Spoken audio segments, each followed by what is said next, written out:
Começa agora o Meia Pantufa. Bom dia, boa tarde, boa noite, boa madrugada, pessoal! Todo mundo com os fones de ouvido porque tá começando o seu Meia Pantufa. Toda terça às 5 da tarde no seu player favorito. Eu sou o Luiz Leão e tenho aqui comigo, como sempre, de um lado meu amigo Gustavo Azevedo. Bom dia, tarde, noite, madrugada, Gusta. E aí, assistidores e assistidoras de filmes e séries? E também, como sempre, do outro lado meu amigo Lucas Abreu. Bom dia, tarde, noite, madrugada, Lucas. E aí, cinéfilos e cinéfilas do Meia Pantufa? Hoje, mais uma vez, por motivos especiais, além de nossas forças, nós teremos um episódio sem edição. Então, pedimos a colaboração de vocês, que a gente sempre recebe de vocês. A gente sabe que vocês entendem as circunstâncias, mas teremos algumas pausas, algumas questões de respiração muito alta, de hesitações, mas eu acho que a qualidade do episódio não ficou perdida nas outras vezes que a gente fez isso e não ficará perdida hoje, até porque hoje a gente vai falar de dois dos meus filmes favoritos da temporada, talvez os meus filmes favoritos da temporada. Vai dar conversa, vai ficar legal esse aqui. Hoje a gente vai falar de Anatomia de uma Queda e a gente vai falar de May December. Anatomia de uma Queda está na lista de 10 indicados a melhor filme para o Oscar de 2024. May December foi sumariamente ignorado na premiação do Oscar.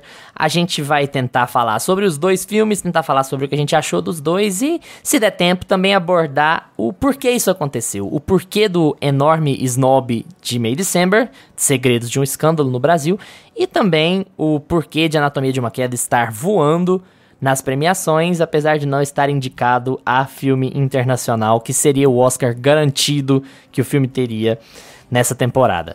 Bom, como a gente tá fazendo ao vivaço, a gente não tem introdução lida, porque a gente não precisa ficar errando aquele texto toda hora. Então vamos direto pro nosso meia opinião, falando desses dois filmaços de 2023 e 2024. Eu queria avisar também todo mundo que eu tenho uma cachorrinha e quando eu falar, às vezes as patinhas delas vão estar aqui por perto, tá, gente? Hoje vocês vão ter que às vezes ouvir até um latido. Não vai ser só o Pongo do Lucas, que é o cachorro dele, mas a Glória estará presente aqui nesse podcast.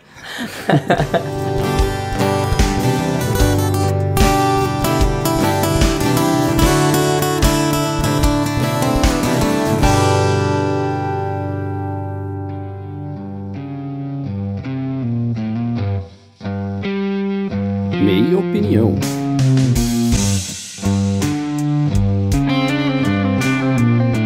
Gente, pra falar a verdade, essa é a terceira vez que a gente fala sobre Anatomia de uma Queda, porque a gente já foi e voltou nesse podcast sobre abordar o filme inteiro ou não abordar. A gente falou um pouco sobre ele na retrospectiva, a gente falou um pouco sobre ele no nosso episódio de expectativas, e agora a gente decidiu que, olha, tá tudo dando tão certo na premiação e é um filme que gerou tanta conversa, que gerou tanto debate, que a gente precisa abordar ele num episódio à parte também, assim como a gente abordou filmes piores do que ele. Então, vamos lá falar de Anatomia de uma Queda, é claro. Anatomia de uma Queda é da diretora Justine Triet, diretora e roteirista. Ela compartilha os créditos de roteiro do filme com Arthur Harari, eu não sei se é americano, se é francês. E neste filme a gente acompanha a história de uma mulher que é suspeita de ser assassinada. De ser assassinada é ótimo, ela é suspeita de ser assassinada. Olha o que o ao vivo não faz com a gente. Ela é uma mulher que é suspeita de ter assassinado o marido e a única testemunha é o filho dela, que é quase inteiramente cego. E o filme vai tentar reconstruir a visão desse crime ou suicídio, ou o que aconteceu, ou o acidente, pegando do ponto de vista de um drama de tribunal, mas também entrando nas nuances de uma família complicada, multicultural, cheia de dilemas, cheia de problemas, e tentando abordar se isso tem alguma influência ou não no ponto de vista que a gente tem sobre todas as pessoas envolvidas. Anatomia de uma Queda tá sendo um sucesso nas premiações, tá indo muito bem, ganhou prêmios improváveis na temporada até o momento, com competidores muito mais fortes, inclusive, que pareciam muito mais fortes antes, porque a gente sabe que a temporada de premiações ela é prioritariamente americanizada, né? Mas o filme não está concorrendo ao Oscar de melhor filme internacional. E há duas versões dos porquês disso. Um dos porquês que se fala é que a França não quis considerar o filme para a categoria porque o filme tem muitas falas em inglês. Então talvez ele não fosse a melhor indicação, talvez ele não representasse de forma adequada o cinema francês ou coisa do tipo. Porque eu acho que dá pra falar que é 50-50 o idioma, talvez um pouco mais pra francês, mas quase 50-50 a língua que é falada no filme. E a outra razão, essa parece mais provável, é que a Justine Triet recebeu um prêmio e resolveu falar mal da gestão Macron na França, usou o prêmio de plataforma para falar mal da gestão Macron na França e como retaliação a academia não indicou o filme dela, tentou indicar um outro filme que não chegou nas nomeações e, assim, automaticamente abriu mão do Oscar mais fácil que a França já teria ganhado. Bom, mas vamos falar um pouquinho sobre o filme. Eu vou começar, como sempre, com o meu amigo Gusta. Gusta, é a terceira vez que a gente aborda a Anatomia de uma Queda em algum nível. Hoje a gente vai tentar entrar um pouquinho mais em gostos e em premiação, em que faz o filme funcionar bem ou não faz funcionar bem. Mas manda uma geral aí do que você acha do filme.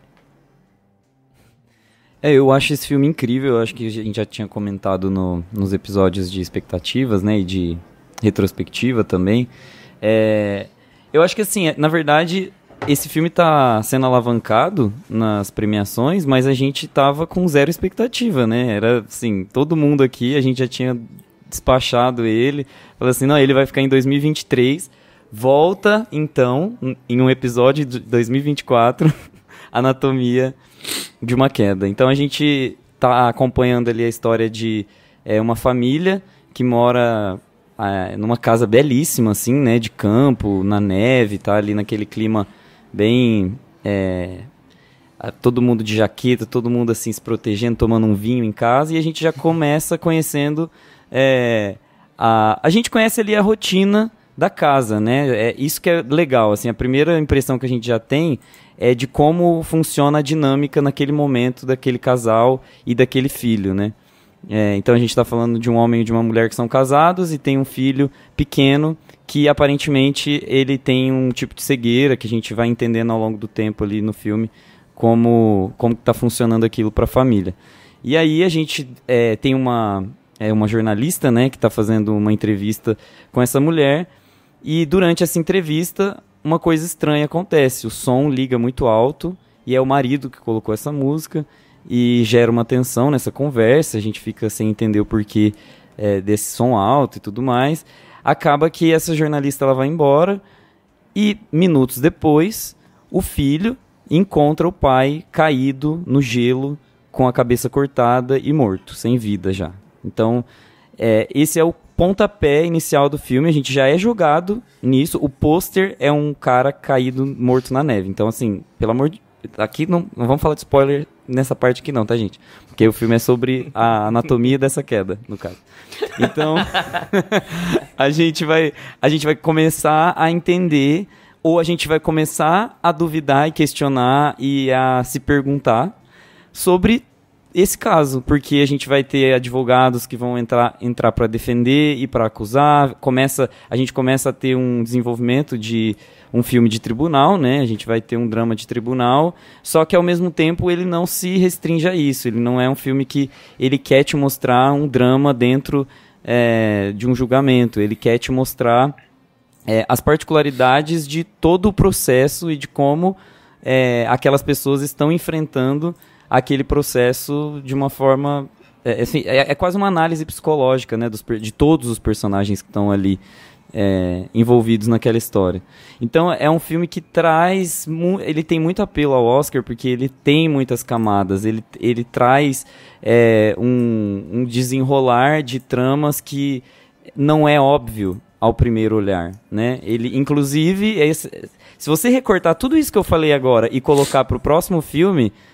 Eu deixo, tá, Luiz? É porque a gente tá fazendo mais rápido e não vai ter edição assim desse nível, mas é exatamente isso, porque a gente vai falar aqui sobre dois filmes que têm essa característica, né, de pessoas que estão tentando descobrir alguma coisa, umas de forma mais oficial, né, mais judicializada, e outras de forma mais informal, mas tudo tá ali nos entremeios, tudo tá nas zonas cinzentas. Então a gente vai acompanhando esse julgamento dessa mulher e acompanhando todos os desdobramentos disso aqui em Anatomia de uma Queda.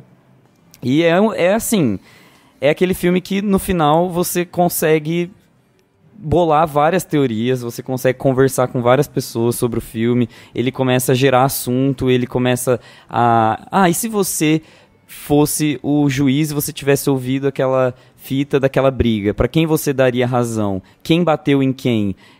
Nada fica muito claro no filme, então você precisa olhar para ele como a própria substância dele. Então é um filme que o Oscar gosta muito justamente por isso, porque você tem a obrigação de retirar essas camadas de personagens, de contextos, de falas que podem ser mentiras ou não. Então eu acho que a Anatomia de uma Queda, para quem tá de olho na temporada, não pode ficar sem assistir. Tem que assistir porque ele realmente desponta como um dos grandes filmes. E ele tem um ritmo muito lento que pode desagradar o espectador, assim, eu vou assistir um filme aqui pra descansar a cabeça, vai. Sim, tipo, você não vai descansar a cabeça com esse filme. Sua cabeça vai ficar bem cansadinha, porque ele é um filme que exige um pouco de você também, se comunicar com ele. E aí, assim, os desdobramentos de toda essa história podem... A gente pode ir comentando aqui, tateando, vou passar pro Lucas aí, pro Luiz e pro Lucas, mas a gente pode ir tateando pra ver se vocês acham que esse filme também pode ter spoiler, sabe? Se a gente aprofundando o tema, a gente vai contar alguma coisa importante, mas no meu ponto de vista, não. Porque o filme não é sobre os fatos marcantes que conduzem ele e as descobertas. É sobre entender o quão difícil é você assimilar um crime ou um suicídio, né? É difícil essa história. É como se você estivesse vendo um true crime muito bem escrito, sabe? Esse é o ponto. Ele é interessante porque você consegue ver a cabeça dos personagens sem ter muito uma resolução propriamente dita. Então isso, pra mim, é o ponto alto assim, dele. É muito interessante. E assim, é bom apontar que esse filme eu falei isso no nosso episódio de expectativas, mas ele é assim, brilhantemente dirigido. Esse filme me despertou uma curiosidade tão grande na obra da Justine Triet, e eu inclusive tenho vários aqui na lista pra eu ir atrás, sabe? Ela tem 2 ou 3 filmes dela no MUBI, pra quem tem assinatura. Eu fiquei muito curioso pra ver, assim, eles já estão na lista de coisas que eu vou seguir em frente assistindo, porque... o que esse filme consegue fazer em termos de construir e desconstruir as camadas dessa história e em trabalhar em subtexto, em fazer a gente entender o quanto se tem a dizer quando você fala de um processo com relação ao perfil da pessoa que está sendo processada. O quanto cada coisa importa, às vezes até mais do que os fatos. Importa se o promotor é incisivo demais ou se o promotor é leniente, importa se a mulher fala inglês ou se ela fala francês, importa se ela é mulher ou não, importa se ela é bissexual ou não, importa se ela gosta de monogamia ou não, importa se ela tá certa ou errada na briga que ela tem com o marido, importa se ela trata bem o filho ou não, importa qual idioma ela fala com o filho, sendo que ela gosta de falar só um e o filho gosta de falar só outro. Tudo isso é relevante não pra você saber se matou ou não. Tudo isso é relevante pra ela ser inocentada ou não. Tudo isso vai pesar no processo, tudo isso vai pesar pro júri, a impressão que ela passa vai pesar demais pro resultado da coisa. E assim, isso é óbvio, eu acho que todo drama de tribunal, ele tenta pegar isso de alguma maneira, seja ele mais tradicional ou não, mas ele tenta dar a entender que impressões são importantes, que roupa é importante, comportamento é importante. Isso parece óbvio, mas assim, o filme é tão bem conduzido que essas camadas vão sendo colocadas pra você muito mais em subtexto do que em qualquer outra coisa. Não vai ter uma pessoa virando e falando assim, eles estão pensando isso porque eu sou uma mulher. cara vai falar pra ela assim, olha, é melhor que você conduza em francês, porque se você conduzir em inglês, isso vai descontar pontos de você. E aí você tem que entender que essa mulher está deslocada, que a única amarra que ela tinha com a França foi embora, que é o marido. E agora ela tá ali enfrentando um processo no idioma que ela não domina, com um filho que só fala um idioma que ela não domina, num lugar que ela detesta, e ela não pode passar a impressão de ser estressada ou de não estar gostando daquilo. Então ela tem que fingir que gosta daquilo, fingir que gosta do lugar, porque o fato de ela não gostar de onde ela mora, que é uma coisa normal, natural em qualquer situação, eu tô aqui, eu não gosto de morar aqui, gostaria de morar em outro lugar, pode contar pra ela passar anos na cadeia ou não. Então, assim, é tanto detalhe, é tanta coisa, e a Justine faz tão bem essa lógica de envolver você nessa história, e sem te dar resposta, e sem... eu até acho que é ruim falar que esse filme não dá resposta. Ele dá resposta. O filme não se importa com a factualidade da coisa. O filme quer deixar no ar essa ideia de que ela pode tanto ter matado, quanto ela pode não ter matado. O que interessa aqui é o julgamento e como o julgamento funciona, e como ele vai ser um duplo, triplo, quádruplo julgamento pra cima dela, por ela ser uma mulher estrangeira que não fala o idioma, e que tem a audácia de ser bem-sucedida e de ter um ego grande e de gostar de ter uma carreira bem-sucedida e de passar o marido pra trás, de certa maneira, pra poder ser bem-sucedida profissionalmente, mas e como isso vai influenciar. E todas essas coisas que podem ser vistas negativamente pra ela, elas não necessariamente indicam que ela vai matar o cara ou que ela teria capacidade de matar o cara. Então essa é a questão, é isso que é muito louco, porque você pega o ódio do promotor, porque o promotor faz umas acusações absurdas, ridículas, assim. E ela falou uma coisa falou no livro que sonhou em matar o marido, num livro ficcional. E aí significa que ela tem tendências a matar o marido. É tão ridículo, mas aí você vai vendo no filme como isso importa, como isso vai contar pontos no fim das contas, sabe? Como isso vai ser relevante pra decisão do julgamento dela. Mas assim, eu acho esse filme fantástico, eu vou falar um pouco mais dele quando a gente for andando. Eu queria passar pro Lucas. Lucas, você já transferiu esse filme da prateleira do bom pro bom pra caramba, ou você ainda tá ali naquela posição ali do não, é bom, é bom? Não, hoje eu já gosto mais dele. Primeira vez que eu vi, eu achei ele bom, mas eu tava no... Sabe aquele dia que qualquer filme que você colocar, você vai dormir? Então, eu tava nesse dia. Sim. Mas, revendo ele, cara, Anatomia de uma Queda, ele tem um roteiro genial. A direção também é muito boa, o Luiz já elogiou bastante a direção, mas eu acho que a maneira como ele é escrito e como ele vai abordando... Ele é um filme de detalhes, né? Como ele vai abordando não só as camadas que a gente vai descobrindo ao longo do filme da Sandra, do filho dela, de como ela se relacionava com o marido, mas de vários detalhes que a gente não pode deixar passar. É um filme que a gente tem que participar ativamente, assim, de toda a investigação. Ele não te conta nada, as coisas vão sendo soltadas no tempo exato que tem que ser. Então, você tem certeza mesmo que o filho dela é cego um pouquinho mais pra frente ali. Às vezes nos 5 primeiros minutos você não sabe exatamente disso. O clima que fica ali quando o filme começa e ela tá dando uma entrevista na casa dela, você vê que visivelmente tá todo mundo desconfortável com aquela música alta que o marido dela coloca, e ela fica tentando passar pra não perder postura, pra não ficar por baixo, ela fica tentando passar de que tá tudo bem, de que aquilo ali é normal, que aquilo não incomoda ela, o marido sempre faz isso pra trabalhar e ela não se importa, mas é visível que ela tá incomodada, que ela tá desconfortável, a entrevistadora fica desconfortável, e isso daí já mostra um pouco da relação dos dois, né? Tipo, por que ele tava tentando atrapalhar ela? Ela tava dando uma entrevista, era pra ele tentar ajudar, né? Vai cuidar do filho, vai tirar um pouco... tira o barulho o máximo da casa aí, pra ela ficar à vontade. E não, ele fica implicando ela. Então você já fica com a pulga atrás da orelha ali. Então o filme ele vai fazendo isso em todas as cenas, ao longo do que vai acontecendo. Na relação dela com o advogado, quando a investigação começa, a gente vai ver com o que o marido tava mexendo, qual que era o perfil dele... Quando a gente vai lá pro tribunal e a gente começa... Cara, tem uma cena no tribunal que é genial, né? Que é quando eles estão ouvindo um áudio gravado de uma das brigas deles, né? E a gente começa a ver o que estava acontecendo na briga, só que a gente é interrompido em um momento assim. Cara, é Eu posso descrever essa cena o mais possível aqui, que não vai ser tão impactante quanto assistindo ela. Porque você já tá curioso, assim, o filme inteiro. O filme, ele vai te deixando curioso, vai te fazendo querer investigar o que tá acontecendo, querer descobrir. E isso é um ponto muito positivo do filme, porque ao mesmo tempo que ele não tá querendo simplesmente dizer quem foi o culpado, o que foi exatamente que aconteceu, ele não tá querendo te explicar nada. Ele tá querendo levar a gente junto pra gente, vamos entender, assim, tinha essa relação aqui, isso aqui aconteceu, eles já não estavam bem, ela não tá no idioma dela.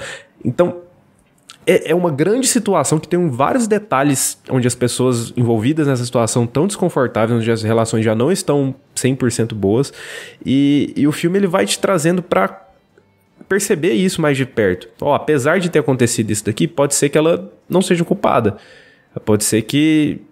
E a gente não perde a vontade de investigar o filme, sabe? Porque o que eu vejo muito nos dramas de tribunal, que às vezes a gente pode perder muito interesse, fica aquele filme meio protocolar ali, com as letrinhas subindo, né, no final, quando o juiz dá o veredito, fica todo mundo de pé.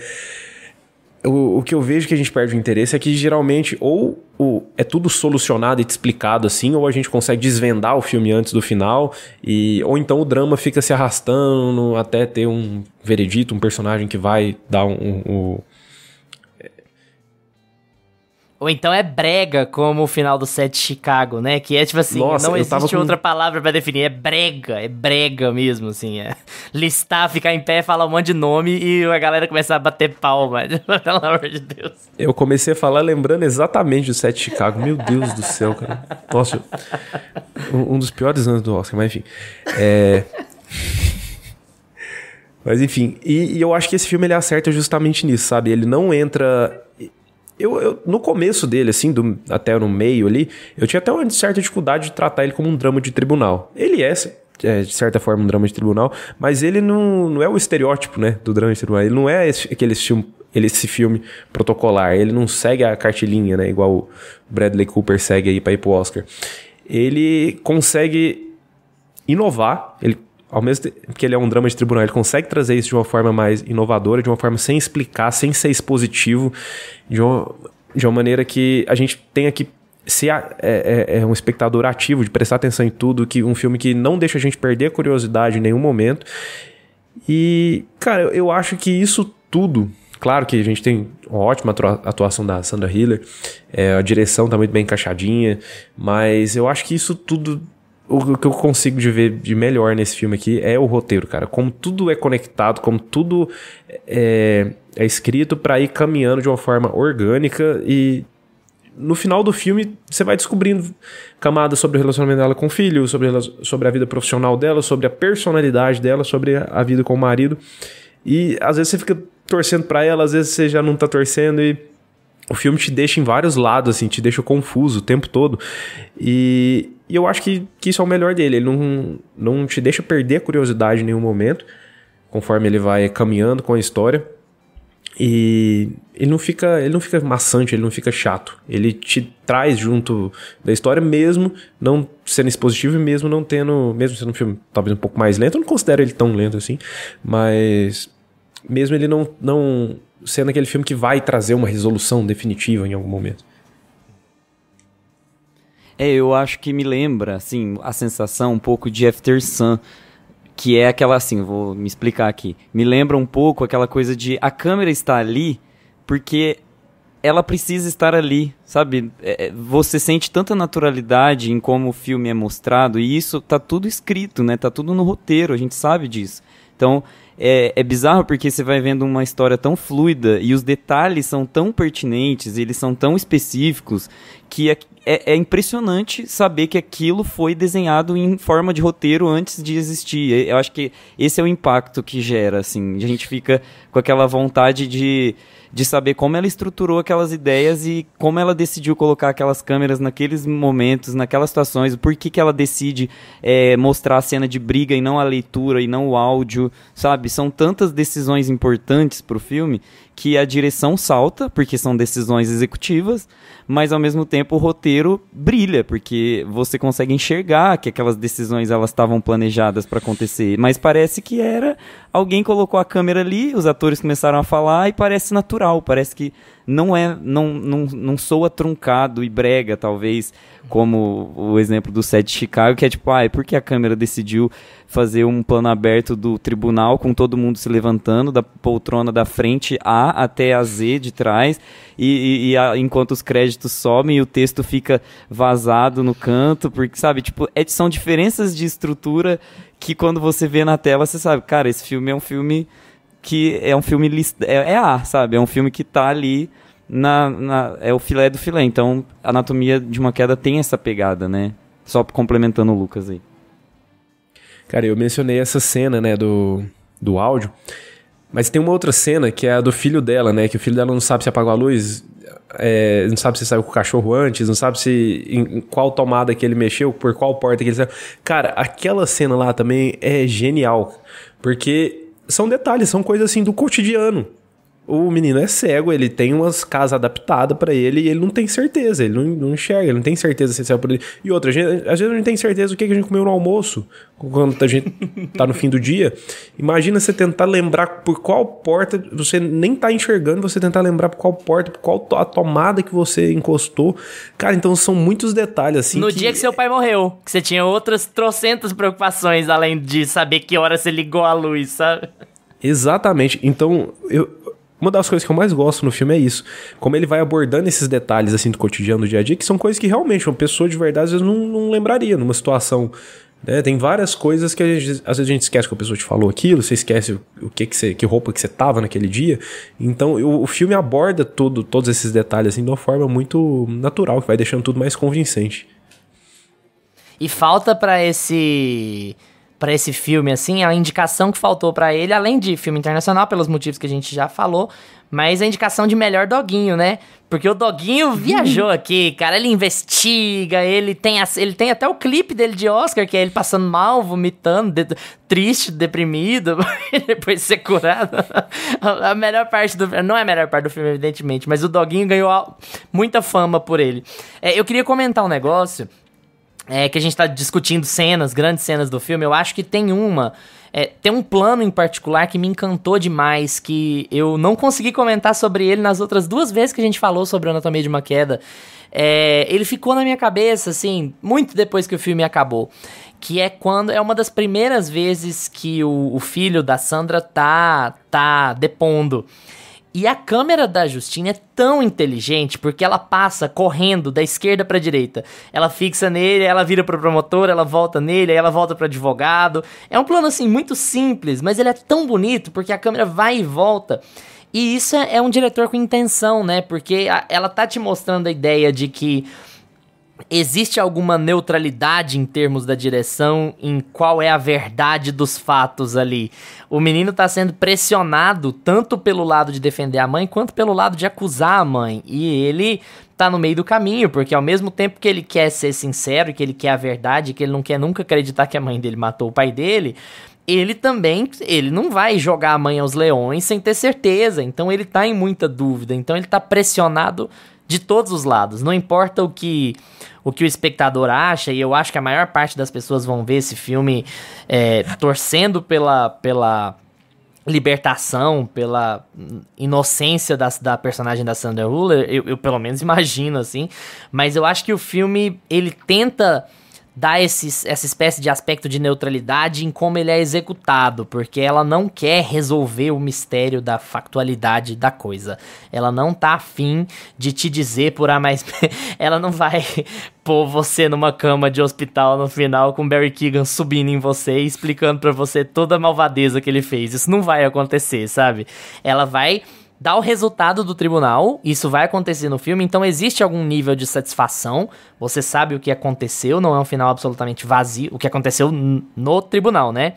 Mas você nunca vai saber o que aconteceu de verdade, porque todas as visões são plausíveis. E é muito complicado fazer isso, cara. Como ela conseguiu fazer um filme em que todas as visões são plausíveis, e que ela apresenta as versões de peritos diferentes, de testemunhas diferentes, em que todas as histórias são igualmente plausíveis, em que todas as motivações apontam pra duas coisas ao mesmo tempo, sabe? Em que a pessoa pode ter um relacionamento complicado, mas isso não significa homicídio. Ou que a pessoa pode ser depressiva, mas isso não significa suicídio. Então o filme tá brincando com isso o tempo inteiro. E ele tá te instigando o tempo inteiro. Ele tá te provocando o tempo inteiro. E isso passa por 3 eixos centrais. A gente já abordou 2 aqui. Eu acho que a direção é impecável do filme. Eu acho que o roteiro é muito bem montado, muito bem construído, muito bem estruturado para te deixar nessa dúvida, para estimular essa dúvida o tempo inteiro, mas passa também pela atuação fenomenal da Sandra Hüller. Eu acho que, assim, se não fosse, sabe, Lily Gladstone e Emma Stone que estão puxando o carro, assim, eu ia ficar muito feliz da Sandra Hüller ganhar o Oscar por esse filme, porque a atuação dela é brilhante, a neutralidade do rosto dela é essencial para esse filme funcionar. Se a gente tivesse essa direção espetacular, se a gente tivesse esse roteiro incrível e a atriz não tivesse no nível do filme que ela tá fazendo, não ia dar certo. Aquela frieza dela, aquela coisa que é muito um estereótipo do alemão, né, mas que você tá vendo ali, aquela pessoa estranha, que não fala a língua e que não gosta do lugar, que já tem esse estereótipo do fenótipo da pessoa mais séria, da pessoa mais sisuda e tal, né, e ela ter que encarar aquela situação lá toda e ter que se posicionar num ambiente muito hostil a ela, em que tudo tá hostil a ela, em que ela tá tendo que lidar com as dúvidas do próprio filho. Ela pode perder o amor do filho enquanto ela alega a própria inocência. Isso pode ser uma coisa que nunca mais vai voltar pra ela, sabe? Dependendo do resultado das coisas. E ela manter aquela pose, aquela postura, ela nunca perder a compostura no tribunal, e ela sempre argumentar bem a seu favor, mas às vezes ela parecer muito séria e isso poder prejudicar ela.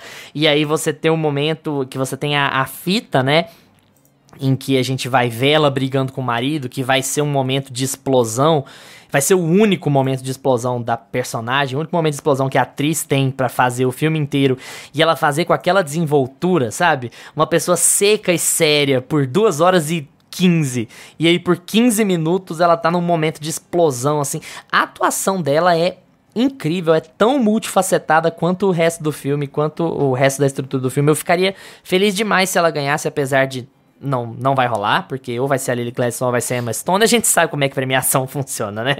Quando você pega a sequência das premiações, você já tem uma boa ideia. Mas eu fiquei impressionado com a atuação dela. Eu acho que são os 3 pilares que seguram o filme: a direção e o roteiro, ou seja, tudo na Justine, e a Sandra Hüller carregando essa personagem desse jeito, dessa forma que ela carrega. E que temporada pra Sandra Hüller, né? Também atriz coadjuvante em Zona de Interesse, foi indicada a alguns outros prêmios, não ao Oscar, como atriz coadjuvante e como atriz principal. Então, assim, a Viola Davis fala uma coisa muito legal sobre prêmios não valem nada se eles não virarem oportunidades. Então, assim, que isso seja uma ótima oportunidade não só pra gente conhecer a obra europeia da Sandra Hüller, mas pra talvez ela ter mais projeção, talvez ela ter alguma projeção em filmes americanos, mesmo que seja com diretores independentes. E eu não tô falando que tudo deveria vir pros Estados Unidos, não, mas essa ideia de que os filmes americanos têm mais alcance, a gente sabe disso, né? E pra que mais pessoas conheçam o trabalho dela. Bom, é uma impressão muito elogiosa que eu tenho. É por aí, Gusta? Não, definitivamente. Eu acho que não se encerra na atuação dela, né? Você já falou do cachorro. Parabéns, muito bom. Do advogado. Não, realmente. O advogado. E aí eu também tenho um pouquinho a falar sobre o menino, né? Eu acho que ele é o Milo Machado Graner, que é o Daniel. No IMDb ele não tem foto aqui, se vocês quiserem confirmar se tá tudo certo, o nome aí que eu tô falando. Mas é esse aí. O menino, ele é, assim, peça-chave pro filme funcionar, porque, aliás, todos os personagens ali principais envolvidos no grande acontecimento, né, eles são importantíssimos pra trama caminhar, mas eu acho o menino, ele traz uma sensação de...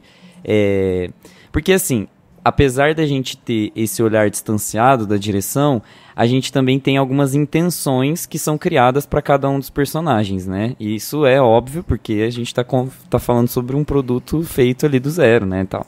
Enfim, as expectativas pairam sobre os personagens. E a expectativa desse menino é de que ele é um santo. Porque o que acontece? Ele é um menino novinho, que teve um problema ali que a gente não sabe se é de nascença, se não é, se ele ficou cego, se ele já nasceu cego, e aí essa dúvida já fica na sua cabeça.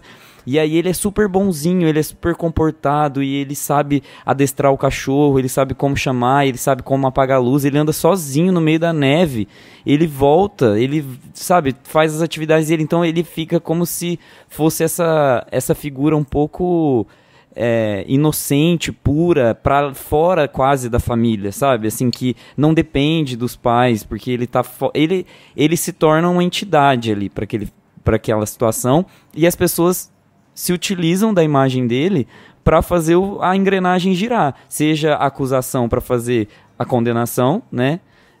Ou a defesa também, que usa o menino para articular as ideias de inocência. Então, ele é muito visto como, a hora que ele estiver ali como testemunha, a opinião dele é a que vale. Ele é a pessoa mais próxima, ele é puro, ele não mentiria, ele, sabe, apesar de ser uma criança, ele vai optar pela verdade, pela justiça. Então, a justiça é cega, né? Tem todo esse, tipo assim... Tem todos esses parâmetros que o filme brinca e que é bizarro, sabe? Como se ele fosse o padrão de justiça e eles utilizassem aquele menino pra isso o tempo todo. E ele tem essa aura, assim, meio sacralizada, assim, quase, sabe? Tipo, puro, e tudo que ele falar vai ter a verdade e tudo mais. Então, é muito difícil segurar uma atuação dessa, um moleque, sabe? Tipo, o menino, ele arrasa. E ele é a gente também, ele também é o espectador, sabe? Porque ele também tá curioso, ele também quer saber. Ele quer a verdade pra ele precisa processar a verdade. Então, não só ele é a justiça, de certa maneira, eu concordo super com essa sua análise, mas ele também é o espectador em vários momentos. Ele também sofre do mesmo problema que o espectador tá sofrendo, que é querer entender aquilo, ele precisa entender, ele quer participar, ele quer estar no tribunal, ele quer saber, mesmo que aquilo seja horrível pra ele, porque é a família dele brigando, ele precisa saber, ele precisa processar aquilo, sabe? Então, nesse ponto, ele assume o papel do espectador também é muito importante nesse sentido. E aí fecha a nossa tríade, né, de direção, roteiro e atuação, porque é um filme muito redondo, ele tem todos os... Não é um filme redondo no sentido de um filme fechado, que te dá fechamento sobre determinada situação. Se é que vocês entendem aqui o que a gente tá falando, né? Aquele caso de filme que, apesar da decisão última, né, do que a gente quer saber, do que a gente quer ver na tela, apesar disso, o filme vai gerar muitas dúvidas. Ele vai gerar muito mais abertura do que fechamento. Então, se o final ali fosse diferente, se a balança da justiça tivesse pesado pro outro lado, talvez o final do filme seria muito próximo. A gente teria talvez um filme, um final bem, bem parecido, sabe?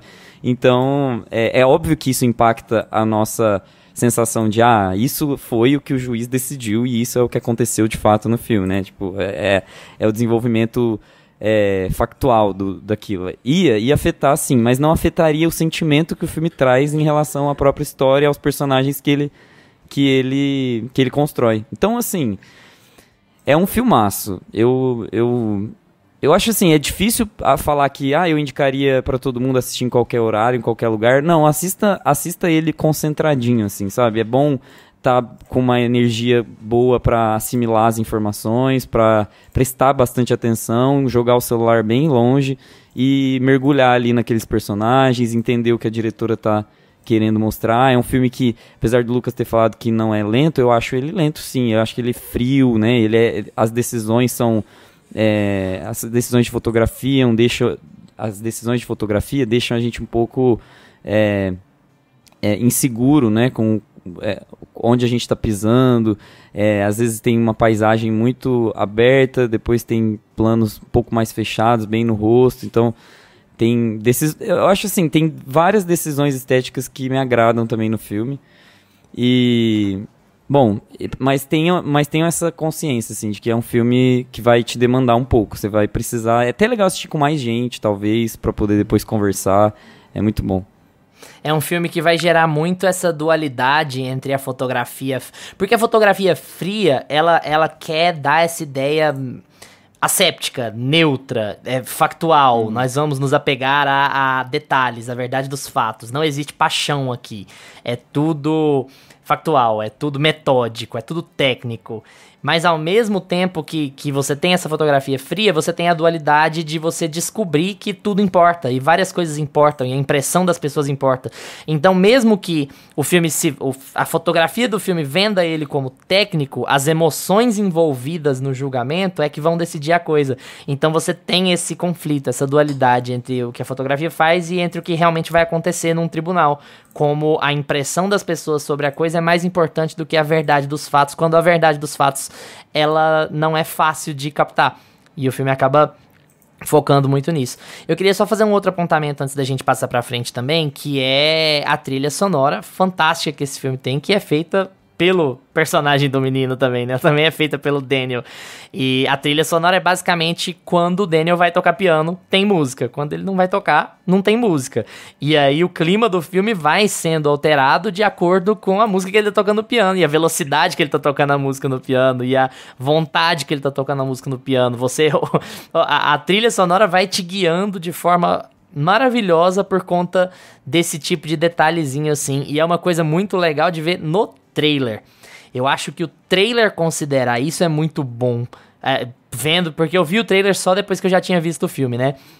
Quando você vê o trailer desse filme, você já bate o olho e fala assim: esse não é um filme comum. Esse não é um filme, não é o seu típico drama de tribunal. Esse filme é diferente. Pelo jeito como o trailer é executado, você já fica, opa, peraí, essa história aqui tem alguma coisa a mais nela, assim. Então, é um apontamento que eu queria fazer, não queria deixar passar da trilha sonora, porque eu acho fantástica também pra gente destacar. Queria perguntar pro Lucas, antes da gente passar pro próximo filme, só faça um comentário das suas opiniões sobre isso, Lucas. Anatomia de uma Queda tá indicado a melhor edição, pelo Laurent Sénéchal, tá indicado a melhor roteiro original, Justine Triet e Arthur Harari, a melhor atriz principal, Sandra Hüller, melhor direção, Justine Triet, o que deu um bafafá enorme aí, né, mas enfim, se a gente entrar nessa aqui, a gente não sai dessa, do bafafá de Barbie nas indicações, e também a indicação a melhor filme. Melhor edição, melhor roteiro original, melhor atriz, melhor direção, melhor filme. Você acha que esse filme tem grandes chances em quais dessas categorias? Infelizmente, eu acho que ele não tem grandes chances aí em quase nenhuma, a não ser roteiro original. Eu acho que a Anatomia de uma Queda pode estar levando, viu? Esse prêmio de roteiro. Eu acho ele um dos mais fortes ali, é uma característica do filme, é uma das coisas do filme que está sendo mais elogiada e que, cara, na categoria ali, você tem a lista aí pra me lembrar quem são os outros? Não, aqui no momento não tem, mas eu acho que enfim, é a mais forte mesmo, assim. Eu lembro de ver a lista quando saiu e realmente, Anatomia de uma Queda é disparado nos mais fortes. Anatomia de uma Queda, Os Rejeitados, Maestro, Segredos de um Escândalo e Vidas Passadas. Inclusive, é a única indicação de Segredos de um Escândalo, eu acho. Então, que nós já vamos falar, né, que eu... Enfim, mas eu acho que Anatomia de uma Queda tá disparado. Eu gosto muito dos Rejeitados, gosto do roteiro de Rejeitados, mas é um filme mais simples, né? Mais encaixadinho, que não é aquele filme que você fica tão impressionado assim com o roteiro dele. É um filme que te impressiona mais pelas atuações e como os personagens vão se relacionando, né? Que tem papel do roteiro nisso daí, mas enfim, é um filme um pouco mais clichê, digamos assim. E Anatomia de uma Queda, cara... Quando a gente for fazer o bolão aí, o meu voto vai ser Anatomia de uma Queda pra roteiro original. E se não for ele, é injustiça. Mas de resto, eu acho que não lembro. Foi pra roteiro adaptado, né, por conta das bobagens lá do Oscar, quando o Barbie mudou de categoria, a Anatomia de uma Queda acabou ganhando muitos pontos. Mas ainda assim, é uma categoria, uma categoria com 4 grandes roteiros e com maestro, né? É assim, eu acho que vai dar uma conversinha ainda. 4 grandes roteiros e maestro. Mas direção, cara... Eu queria ver a Justine Triet levando esse prêmio, viu? Eu acho que se fosse outro ano, porque tem muita gente forte ali. Tem muito nome grande ali, que tem filmes muito bons, assim, que dá de pau a pau com o filme dela, ou até melhor. Mas eu acho que é merecidíssimo ela tá ali e queria ver ela ganhando se fosse outro ano. Eu acho que essa é a categoria mais forte de direção nos últimos, 10 anos da premiação, assim. Nossa, de direção, fazia tempo que eu não via uma categoria de direção tão forte, tão merecida quanto Jonathan Glazer, Justine Triet, Christopher Nolan, Martin Scorsese. Cara, é inacreditável, assim, pra falar a verdade. E o Yorgos, né? E por isso deu todo o bafafá também, porque eu acho que a Greta merecia, evidentemente, ser indicada, mas você olha essa lista e fala assim, cara, no lugar de quem? Tava muito difícil, assim, sabe? Muito, muito complicado. Mas, enfim. Gusta, e o que você acha sobre a mesma pergunta, assim? Você acha que o filme tem boas chances em algumas dessas categorias? Da lista de roteiros originais, ele é o melhor disparado. Assim, não tem roteiro melhor do que ele. Então, assim, talvez perca força em detrimento de Os Rejeitados. Maestro, se ganhar, gente, vai ser tão Oscar. Vai ser tão Oscar se Maestro ganhar. Mas, Maestro assim, vai sair de mãos abanando, muito... se Deus quiser. Mas eu acho perigoso, sabia? Por vários motivos. Mas, enfim, eu acho que, assim, aqui em roteiro original merecia, mas o melhor roteiro original é de Monster. E não foi indicado, obviamente, foi um esnobado. E eu desafio vocês aí a assistirem Monster em casa e me falar se não é um roteiro assim que você fica de eu assisti também, eu acho melhor que Anatomia de uma Queda, assim, disparado, não disparado, mas talvez ali pertinho, assim. Eu acho o roteiro de Monster impecável, comparável. O Lucas tá fazendo um gesto aqui de tipo assim, vamos deixar os dois um do ladinho do outro. Eu acho. A briga aqui, que hoje a gente tá na paz, a gente tá tranquilo. Eu acho que eles ficam empatados. Se pegasse um gráfico assim, os dois estariam empatados, a coluninha assim, um com uns 81%, o outro com 79%. Eu acho que eu gosto muito do roteiro dos dois. E eu acho que direção aqui a gente deveria assim, porque fica uma sensação. A gente teve essa discussão, né? A gente não vai ficar muito profundo aqui nela, mas gerou essa sensação de cota, né? De direção para Justine Triet, e por isso que a gente não teve a indicação da Greta e tudo mais. Mas aqui neste caso eu não daria para ela, né? Eu acho que os outros diretores estão melhores. Infelizmente, eu acho que assim, principalmente o Scorsese. Eu acho que o Nolan também é um filme que ele passou muito tempo fazendo esse filme, pensando nisso, querendo se provar para o mundo, sabe? E ele fez o filme, assim, que mereceu essa indicação também. Então, eu acho que tá muito complicada mesmo essa categoria. A gente vai fazer nosso episódio de depois Oscar, vocês vão ficar enjoados. A gente vai falar tanto disso que vocês vão ficar enjoados. Eu acho que o filme vai levar a melhor roteiro original. Eu acho que ele virou favorito da categoria depois que Barbie não pôde concorrer por ela. E ficaria, assim, radiante se a Justine levasse melhor direção. Mas eu acho, falamos no episódio lá com a Fabi, essa temporada parece ser a mais manjada em muitos anos também. Apesar de ter nomes muito fortes, eu acho que ninguém tira o prêmio de melhor direção do Nolan, ninguém tira o prêmio de melhor filme de Oppenheimer. Mesmo eu não concordando, não estou falando que Oppenheimer é ruim, ouçam o nosso episódio de Oppenheimer lá, inclusive, eu ouvi ele de novo recentemente, eu gostei bastante, assim, modéstia à parte, mas ouçam lá que a gente fez ano passado. Mas é a temporada mais manjada dos últimos tempos, assim, e eu acho que Oppenheimer vai levar todas as principais categorias aí, ator coadjuvante, ator principal, vai levar diretor, vai levar filme, mas roteiro original, Anatomia de uma Queda, pra mim é o favorito, na verdade. Eu acho que ele vai levar, tomara que eu não esteja errado, e ficaria positivamente surpreso com a Justine Triet, mas assim, eu ficaria positivamente surpreso com qualquer um dos outros 4 diretores ganhando, porque... Porra, que categoria forte esse ano, cara, eu fiquei impressionado mesmo. Ainda ficou Greta de fora, ainda ficou Alexander Payne de fora, ainda ficou o Todd Haynes de fora, que a gente vai falar daqui a pouco, ficou a Celine Song de fora, cara, realmente era um ano, assim, particularmente bom pra essa categoria. Torço pra que a Anatomia de uma Queda surpreenda e ganhe mais Oscars do que esse, mas se ganhar esse, eu acho que já vai ser bem legal. Eu quero Anatomia de uma Queda em roteiro e meu coração não vai desistir de votar em Martin Scorsese na direção, viu? Mesmo sabendo que o Nolan vai levar.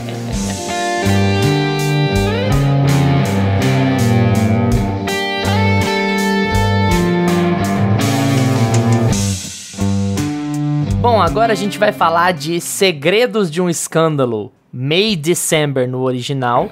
Estou curiosíssimo pra saber por que esse filme chama May December. Talvez o Gusta já tenha a resposta, ele fale aí quando eu passar pra ele, mas assim, não tenho a menor ideia de por que ele chama May December no original. Segredos de um Escândalo faz um pouco mais sentido. O filme é dirigido pelo Todd Haynes, talvez vocês conheçam ele por Carol, que também foi um filme que foi bastante indicado em épocas de premiação e tal.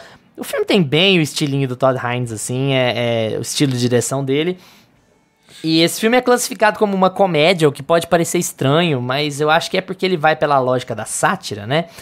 Ele foi escrito pelo Semi Burch e pelo Alex Mechanic.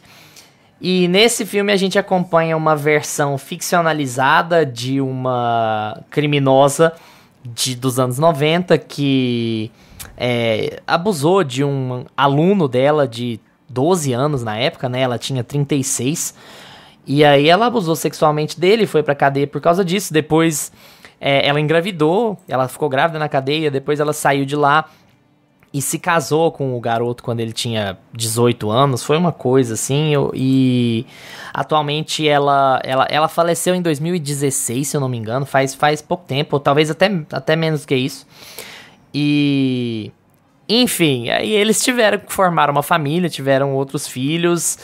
Mas foi um escândalo de proporções mundiais à época nos Estados Unidos. O Todd Haynes pegou essa história, fez algumas adaptações nela. Nessa história que ela não foi professora do garoto, ela trabalhou com ele numa loja de pet shop, o que melhora bastante a situação, talvez. Não, fica bem melhor assim, não, agora tá bem menos complicado. Mas a gente acompanha aqui a personagem da Natalie Portman, que é uma atriz que vai interpretar essa mulher, num filme, vai contar essa história num filme. E aí, a mulher aceita que essa atriz fique com ela uns dias fazendo pesquisa, perguntando, sondando, especulando pra fazer um retrato dessa mulher. E fica tudo sem a gente entender muito bem o que ela quer, o que a criminosa de verdade quer, que ela é interpretada brilhantemente pela Julianne Moore aqui. O que a atriz quer, o que a família quer, o que a família vai tirar daquilo e o que a Natalie Portman vai tirar daquilo, pra onde aquela história vai. Mas o filme é estranhamente classificado como comédia, ele tem seus momentos engraçados, realmente tem, mas assim, ele é uma sátira brutal à cultura do true crime. E é mais uma vez a Netflix fingindo que não é com ela, né? A Netflix é a principal produtora de true crime exploratório do mundo, e aí ela faz esses filmes, banca esses filmes criticando a própria cultura, sendo que ela faz dinheiro com as duas coisas, né? Ela faz dinheiro tanto com true crime quanto com filme. Enfim, coisas de capitalismo, não vou entrar nisso agora, eu vou passar pros meus amigos antes da gente falar um pouco mais sobre isso. O surto. Mas eu queria começar dessa vez com o meu amigo Lucas Abreu, falando um pouquinho de May December, Segredos de um Escândalo. Antes de passar pra ele, eu só queria dizer que, assim, esse filme estreou em Toronto, eu acredito que em maio do ano passado, ele já tá rodando aí há um tempão, mas ele só teve distribuição para os cinemas no Brasil agora. Inclusive, na data de lançamento na data de gravação desse episódio, ele tá disponível nos cinemas, e ele é da Netflix, mas a Netflix só tem os direitos de distribuição dele nos Estados Unidos, o que prejudicou demais a campanha do filme para as outras premiações, e pode ser um dos principais motivos pelos quais ele não foi bem no Oscar. Ele só tá indicado a roteiro, não tem nenhuma outra indicação além dessa. Então, isso assim, não sei se vocês sabem disso, mas Oscar é muito mais dinheiro, campanha e política do que realmente qualidade. Necessariamente o Oscar raríssimas vezes premiou o melhor filme da temporada ou deu muitas indicações aos melhores filmes da temporada. É uma métrica que a gente gosta de acompanhar, porque premiações são legais de acompanhar, a gente torce, a gente fica puto, então... Mas nunca tomem como métrica pro filme ser bom ou não, ele ter tido poucas ou muitas indicações ao Oscar. E eu acho que um bom exemplo disso é o May December, porque é um dos meus filmes favoritos da temporada e teve só uma indicação por todas essas questões, assim, um filme que deveria ter ido bem melhor nas categorias de atuação. A gente fala um pouco mais disso depois. Eu queria primeiro que o Lucas falasse um pouco sobre o filme, sobre a impressão dele do filme. Cara, eu acho que eu descobri porque ele chama May December. Ele estreou em maio nos nos festivais. Nos Estados Unidos. E estreou em dezembro. E em dezembro ele entrou na Netflix dos Estados Unidos. Pronto, agora tudo faz sentido. Vamos prosseguir. Essa dúvida aí, ó, quem quiser a resolução dela tá aqui no episódio. May December porque eu vou ensinar isso pro Luiz e eu vou ficar muito orgulhoso, porque ele é nosso teacher. E May December é uma expressão idiomática de quando você vai falar que um relacionamento tem idades muito diferentes, né? Uma pessoa tem uma idade muito nova e a outra muito alta, e a outra pessoa é muito velha. E aí fica essa brincadeirinha, porque maio é primavera e December é inverno. Então simboliza. Eu não tô muito familiarizado com o vocabulário da pedofilia, sinto muito. Graças a Deus, né? E segue o baile. E vamos nessa. E vamos lá. Cara, mas então, eu tava montando uma listinha no Letterboxd quando chegou janeiro aí sobre os... Tentei fazer um top 10 ali dos melhores filmes que eu vi em 2023 e demorei uma semana fazendo ali, pensava, tirava um, colocava outro. May December ficou lá um bom tempo, enquanto era um top 12, May December ainda tava lá. Quando eu fechei pra 10 filmes, eu tirei ele de lá. Então foi um filme que eu gostei bastante, só que eu gosto dele até os últimos minutos. Eu acho que o roteiro dá uma derrapada muito grande, assim, em como ele decide resolver o filme, no que ele decide mostrar, o que ele decide deixar em aberto. E assim como Anatomia de uma Queda, que eu acho que tem um roteiro e uma direção muito melhores, mas assim como Anatomia de uma Queda, é um tipo de filme que ele não é expositivo, ele não vai te explicar nada, você vai descobrindo as camadas, como a gente falou, da Sandra Hüller, da personagem da Sandra Hüller em Anatomia de uma Queda, você vai descobrindo ao longo do filme. Então você tem a personagem da Natalie Portman ali entrando naquela casa, já sabendo, né, de todo o caso que veio a público, e já sabendo que provavelmente seria um relacionamento muito bizarro que ela ia encontrar ali. E ela começa a conviver com eles, e você vai vendo que tem um clima estranho ali, sabe? A mulher tá incomodada de ter uma atriz ali na casa dela, e a atriz também tá incomodada com o clima que ela tem com o marido, que sempre parece que tem alguma coisa que não tá sendo dita, que sempre fica um clima pesado. Você não sente que o marido da Julianne Moore, o Joe, interpretado pelo Charles Melton, você não sente que ele tá à vontade em momento nenhum. Ele sempre tá retraído, incomodado com alguma coisa. E isso vai sendo arrastado por várias cenas, conforme a Elizabeth, que é a personagem da Natalie Portman, tenta se relacionando com os dois, né? Ela tenta tirar uns segredinhos ali de cada um, ela tenta se tornar uma amiga próxima, principalmente do Joe ali, pra ver se ele conta alguma coisa pra ela, pra ver se ela consegue extrair dele, assim, como que ele se sente naquela relação. Então ela tenta descobrir todos os detalhes daquilo ali pra ela trazer pra personagem que ela vai interpretar, né? O trabalho dela como atriz. E você vê que, obviamente, eles estão incomodados com aquilo, mas parece que ela gosta de investigar. Quanto mais estranho ela vai descobrindo que parece que ela vai tentando entrar mais ainda dentro desse relacionamento e ela vai gostando dessa coisa de interpretar essa mulher, se aprofundar no estudo de personagem que ela tá fazendo. E o filme vai te levando junto com ela, né? A gente basicamente tem um ponto de vista da personagem da Natalie Portman. A gente vai descobrindo as coisas conforme ela vai descobrindo. A gente vai... as coisas vão sendo escancaradas na nossa cara. E o que ela não sabe, às vezes a gente não sabe. E todo esse mistério, toda essa curiosidade que a gente vai criando sobre... Cara, como que esse cara aceitou esse relacionamento? Por que ele tá ali até hoje? Por que todos os filhos da... Gente, eu esqueci o nome da Grace. Por que todos os filhos da Grace não tem o pé atrás com ela, ou já brigaram, ou tem um relacionamento estranho? Por que ela largou Por que o marido fala dela daquela forma? O ex-marido, né? Que ela traiu o marido com um moleque de 13 anos. Então... Você vê que ela não é uma... já de antemão, quando o filme começa, que você sabe, né, desse relacionamento dele, você sabe que ela, né, não é uma pessoa muito boa, confiável. Mas conforme você vai analisando todos os relacionamentos ao redor dela, e meio que só os vizinhos, que são as pessoas que só convivem com ela ali, né, que conhecem ela pouco. As pessoas que defendem ela, que acreditam nela, são as pessoas que menos conhecem ela. E quanto mais as pessoas vão se tornando mais próximas dela, têm um relacionamento, ou não gostam dela, ou têm um relacionamento muito conturbado, muito complicado. Então a gente vai vendo que... E o Joe, cara, pra mim, duas coisas que me incomodaram nesse filme. Eu tava gostando muito do filme até aí, porque eu ainda gosto dele, eu não acho ele um filme ruim, mas eu não gosto de como ele se resolve no final, e eu não gosto muito da atuação do Charles Melton. Quem tava querendo que ele fosse pro Oscar aí, ó... Cara, desculpa, mas tá todo mundo melhor que ele. Todo mundo no ano tá melhor que ele. Cara, beleza, se você gosta de uma atuação apática que tem um minuto onde ele precisou chorar e ele conseguiu, beleza, massa. Mas 500 atores já fizeram isso antes muito melhor.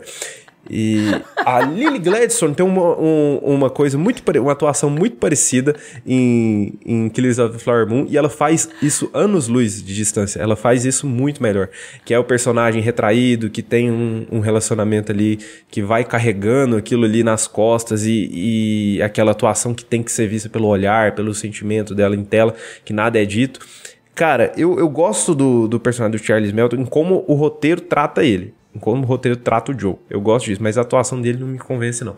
Quando ele tem que entregar, meio... sei lá, não sai. Mas você vê ele incomodado em como... Você vê que ele não tá sabendo como ser marido, como ser pai, como ele chegou até naquela situação ali. As melhores cenas dele, pra mim, são as cenas que ele tá com o filho, que ele tenta... ele tenta ser o pai legal, ele tenta ser protetor, ele tenta ser preocupado, e parece que ele tá incomodado, que ele não sabe fazer isso. Parece que isso tudo veio muito...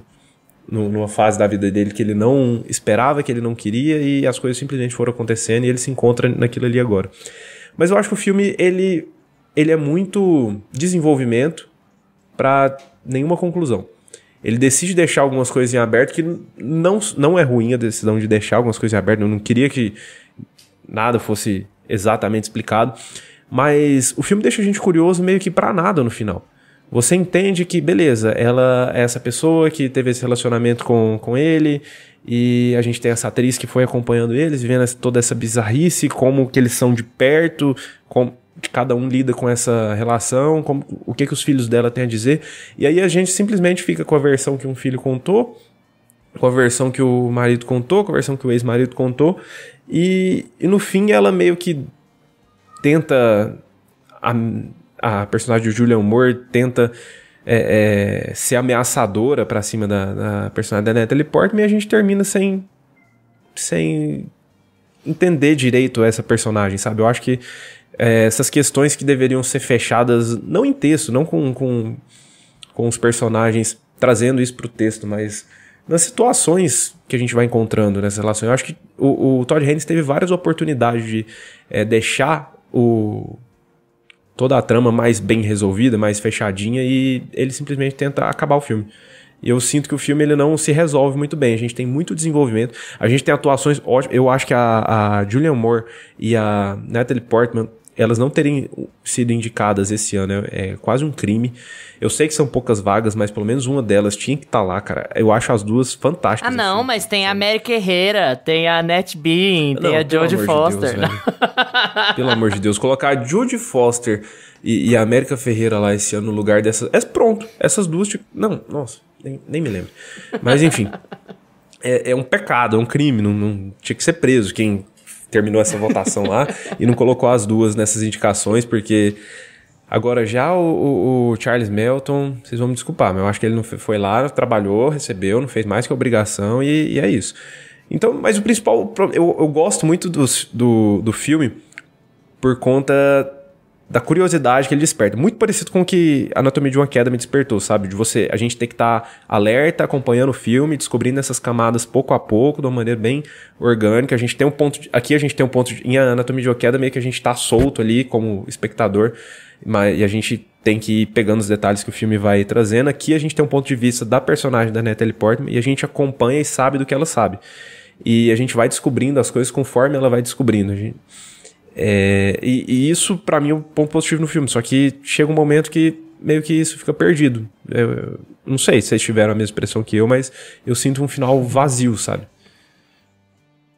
Gosto, e aí?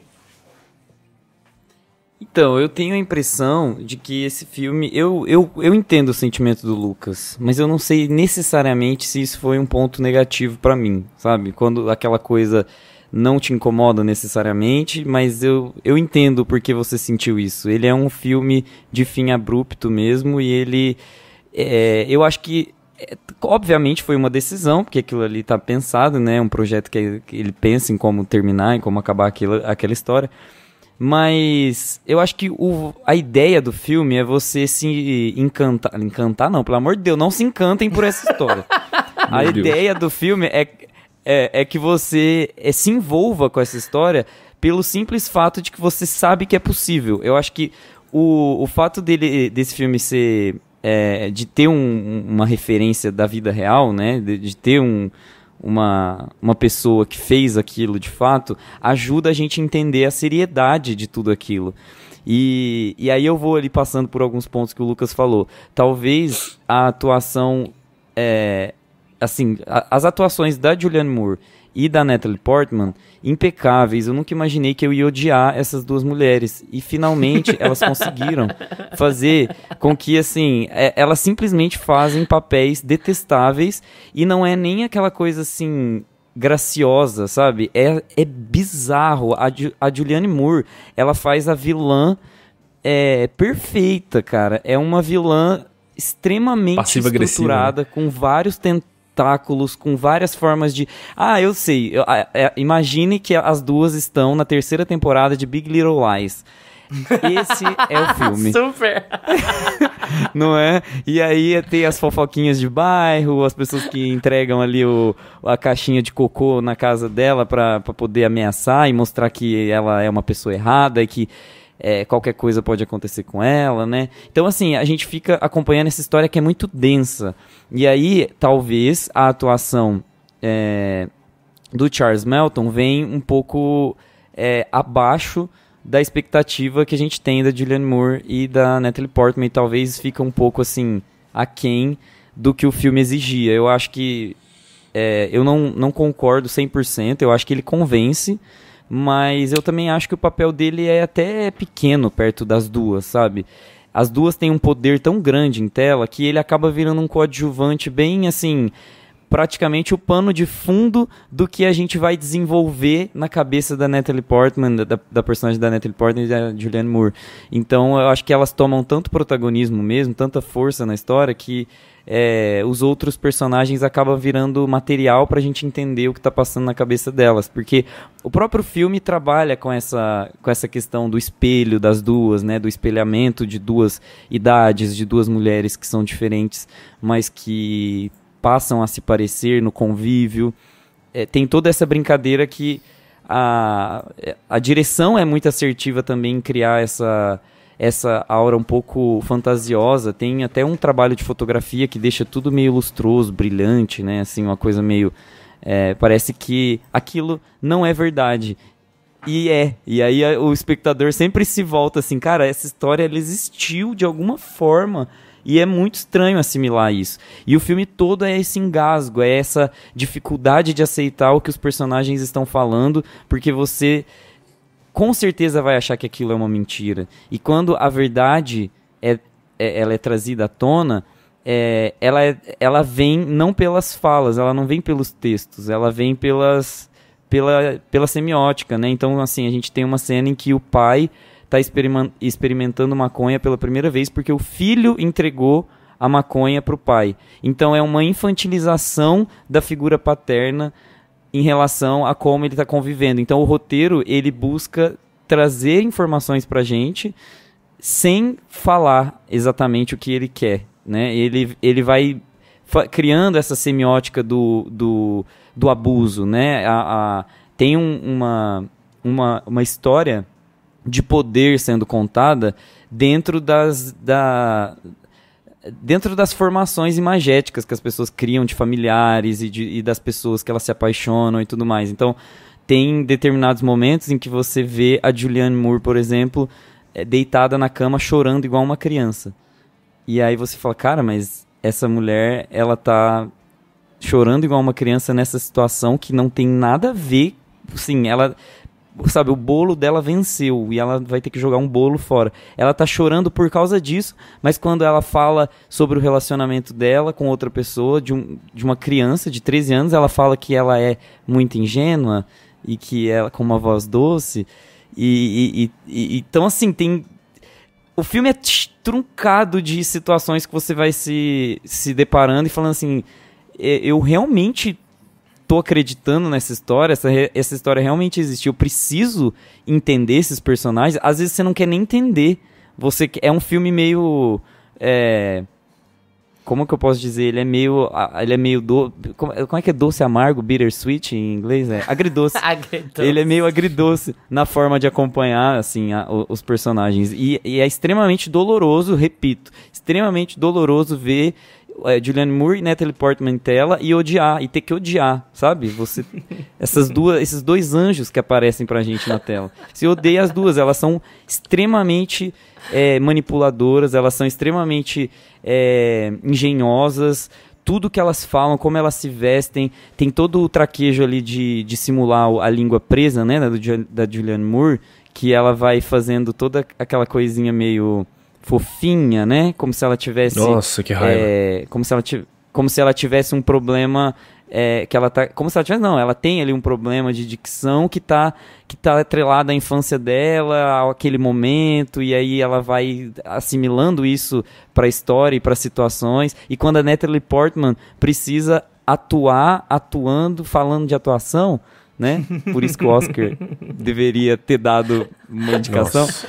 Ela é fantástica, cara. Como a Natalie Portman conseguiu, sabe? Você vê ela segurando o filme em vários estágios de atuação e você não consegue premiar uma mulher dessa, sabe? Ao invés de América Ferreira, sabe? Então... eu gostei. Esse é o ponto. Eu gostei muito desse filme, assim. E assim, eu acho que vocês todos abordaram bastantes coisas que eu tenho muitas opiniões a respeito, mas eu vou tentar não me alongar sobre elas.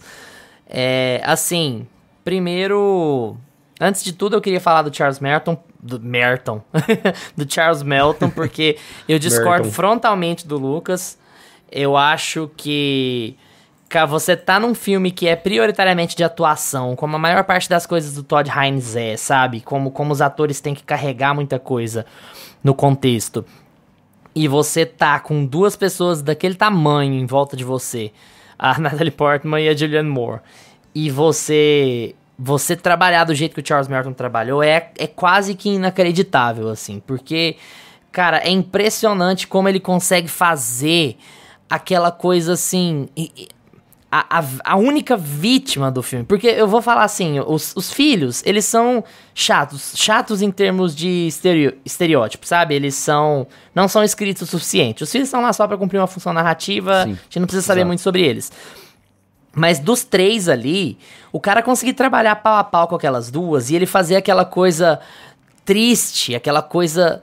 Sabe, você interpretar um adulto que é uma criança e você fazer aquilo e você ter aquela sensação, aquele travamento, aquela alegria que ele fica quando ele tem o affair dele lá e o jeito que ele reage, ele tipo, vamos pra cama e ele, nossa, foi tão legal, tipo assim, como se ele tivesse 12 anos e ele tem no filme 30 e tantos e a quantidade de pressões que ele sofre, como, assim, ele sendo o ator coadjuvante da história e ele sendo a vítima e o filme falando prioritariamente sobre outras coisas e não ele, o filme falando sobre a cultura do true crime, sobre como ela é invasiva e tal, e você ter aquele personagem que tá constantemente deslocado e que ele é uma criança pai de 2, 3 filhos, uma criança pai de família que não tem noção de que foi abusado sexualmente, não tem noção do impacto que aquilo teve na vida dele, que teve em todas as escolhas dele, a pressão que ele sofre do pai, a pressão da não conversa, do não contato, porque o tabu, o assunto é doloroso demais pra se falar,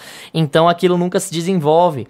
Então ele ser um adulto absolutamente regredido, um cara que viveu 25 anos sob a influência daquela mulher, é completamente traumatizado, completamente travado, infantilizado. E aí, quando ele conhece essa outra mulher que tá emulando a mulher dele, ela só piora as coisas, ele só se fode e ele tá naquela posição de ser incapaz psicologicamente de compreender o que acontece com ele. Você olhar pra ele, você sentir aquele dó profundo que você sente dele, que é um coitado que não sabe, que não tem consciência de que é coitado, porque ele foi... regredido pelo trauma, ele parou no tempo pelo trauma, a vida seguiu em volta dele e ele nunca foi nada, nunca realizou nada. E eu acho que aquela energia sisuda, sóbria do Charles Melton casa perfeitamente com como esse personagem é escrito. Eu acho a atuação dele sensacional. Eu não vou falar muito sobre Oscar porque, assim, a gente ainda não viu Pobres Criaturas, porque aparentemente esse filme só existe nos Estados Unidos, ele não tá em lugar nenhum. E eu não vi American Fiction porque também não saiu. Então eu não posso comentar sobre Mark Ruffalo e Sterling K. Brown. Mas eu acho que ele tá tranquilamente no nível dos outros 3 concorrentes do Oscar.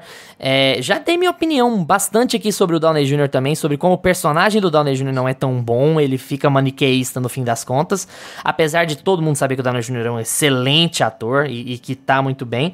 Eu acho que a atuação dele tá no nível dos concorrentes dos filmes que eu já vi, eu acho que ele vai muito bem, e trabalhar com essas duas e conseguir fazer esse papel que é radicalmente diferente do delas, porque dentro de um melodrama, ele é o único que não tem o alcance da atuação, daquela coisa meio da novela que o Todd Haynes gosta tanto, sabe? Ele é um personagem radicalmente diferente das colegas de trabalho dele, e ele tá muito bem nesse trabalho, assim. Eu acho que é um trabalho impressionante, é um cara, assim, pra ficar de olho. Eu acho que ele tá trabalhando muito melhor nesse filme do que o Jacob Elord tá nos outros 2 que ele tá, inclusive. Eu acho que é curioso esse assunto, assim. Tô pegando os 2 como paralelo, porque são os 2 que saíram de coisas mais infanto-juvenis e que estão começando a fazer sucesso agora, né, e tal. Fiquei muito impressionado com ele. Mas assim, queria falar um pouco sobre o filme, porque é uma outra coisa que eu também não concordo, que acho que vai dar conversa, assim, sobre o final. Eu tô na linha do Gusto. Eu entendo o que o Lucas quer dizer, mas eu acho o final desse filme muito bom. Muito bom mesmo, assim. Eu gosto da dúvida que ele causa. Porque o Gusta falou sobre o filme ser truncado. O Gusta falou sobre o filme ser truncado, sabe? Sobre o filme tá sempre engasgado, ele tá sempre te incomodando. E você chegar naquele final e você não saber direito qual foi o ponto daquilo tudo, sabe? E eu acho que é proposital a lógica de que toda a experiência não tinha realmente um ponto. Eu acho que no fim das contas a gente tá lidando com 2 pessoas horríveis que fizeram e continuam fazendo coisas horríveis, mas o filme dá uma patada final na Natalie Portman, na personagem da Natalie Portman, porque com uma frase, com uma historinha, a personagem da Julianne Moore, a Elizabeth, mostra pra Natalie Portman que foi tudo em vão, tudo que ela fez foi em vão. Tudo que ela achou que ela tava fazendo, remexer naquele vespeiro, sabe? Revirar a bosta e detonar a vida daquelas pessoas porque por conta de um ponto de vista artístico, por conta de uma representação que na verdade era só uma egotrip. É muito claro que era só uma egotrip, ela queria fazer o que ela quisesse com a vida dos outros sem se importar com que aquilo ia acontecer, com o que aquilo ia fazer. E o filme... O filme mesmo, né? Que a gente fala o filme, né? Porque tem o filme do filme, o filme do filme do filme. O filme... Segredos de um Escândalo termina mostrando uma cena do filme que a personagem tá filmando, né? Da adaptação que ela tá fazendo. E assim, e aquilo ser tão ruim patética do jeito que é, e aquilo parecer um pornô. E assim, aquele negócio ter aquela cara de pornô, ter aquela cara de filme de baixíssima qualidade, é a patada final que o Todd Haynes dá, e é o que amarra o filme todo pra mim. É ele dizer assim, olha como vocês, atores, como nós da indústria, a gente é patético. Olha como a gente revira a vida dos outros, a gente mexe com quem tá quieto. Não tô falando que a Julianne Moore é uma pessoa boa, Deus me livre, é horrível o que ela faz, ela é uma criminosa e tal. Mas ela é uma criminosa que pagou pelo crime dela, ou seja, o que ela devia à justiça já foi completado, ela não deve nada à justiça, e ela ficou quieta no canto dela com a família dela. Nós podemos ter todos os problemas que a gente tem com isso, e a gente deveria ter, mas aí foi uma tia lá, remexer na vida dela, tentar estragar a vida dela de propósito por conta de uma coisa de atuação, pra entregar um produto mequetrefe, pra ser incapaz de captar a essência daquela história. Na verdade, ela queria captar uma história envolvente, uma coisa de um crime chocante, mas entender as motivações de uma pessoa ruim de fazer o que fez, e ela acaba fazendo um filme patético que parece uma cena de pornô de 5ª categoria, sabe? Então, assim, eu acho esse finalzinho desse filme muito bom na patada que o Todd Haynes tá dando. É a patada final que ele dá nessa lógica do true crime exploratório, sabe? Então, eu gostei muito de toda essa incerteza e dessa posição que a gente fica assim, a gente tem duas pessoas horríveis aqui, por que que é tão incômoda essa sensação de que a Elizabeth saiu por cima?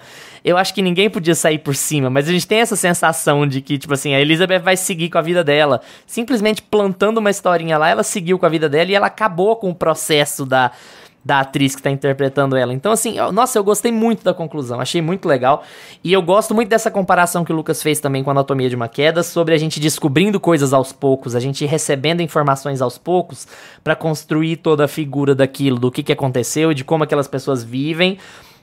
E pra você ter uma posição mais clara sobre como é a dinâmica daqueles dois ali, porque o filme começa num quintal ensolarado com um churrasco e o problema que a mulher tem é que vai faltar refrigerante, sabe? É toda essa desconstrução da vida do subúrbio também, esse paradoxo da vida do subúrbio entre uma estupradora e a sua vítima, não é só porque eles se casaram que isso deixou de ser verdade, e como chafurdar nessa história faz a situação piorar, a situação fica ruim pra todo mundo.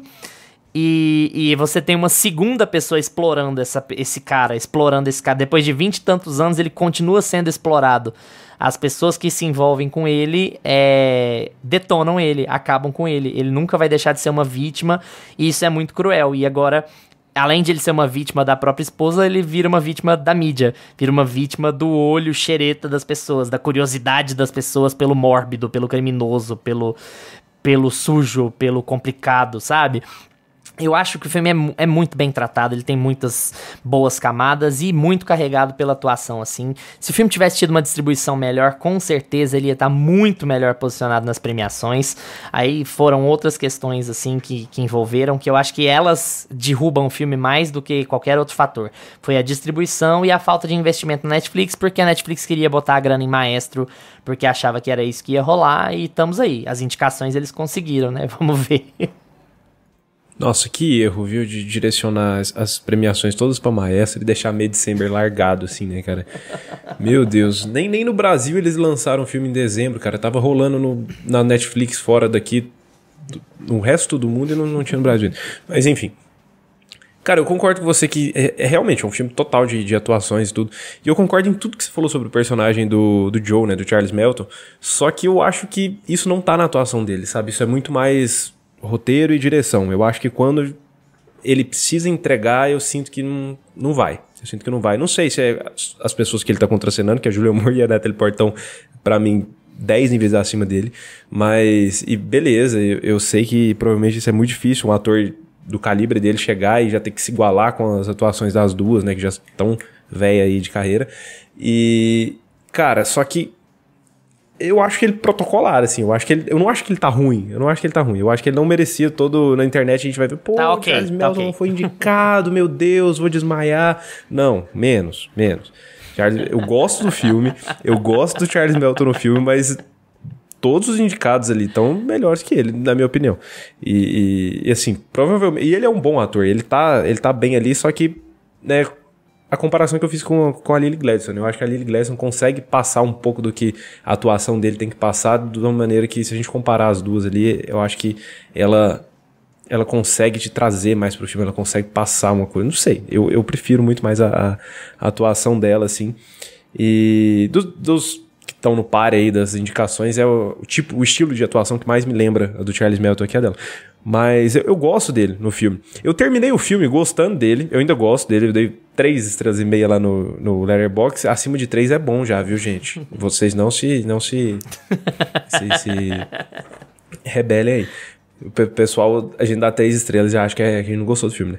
Mas eu tiro 1,5 só porque realmente, quanto mais eu fui pensando no final, meia por causa da atuação, né, do Charles Melton, e a outra estrela é que quanto mais eu fui pensando no final, assim, mais não fez sentido a maneira que o Todd Haynes escolheu de encerrar o filme. Aquela última cena que você elogiou, Luiz, eu gosto muito dela também, a crítica que ele faz à indústria, né?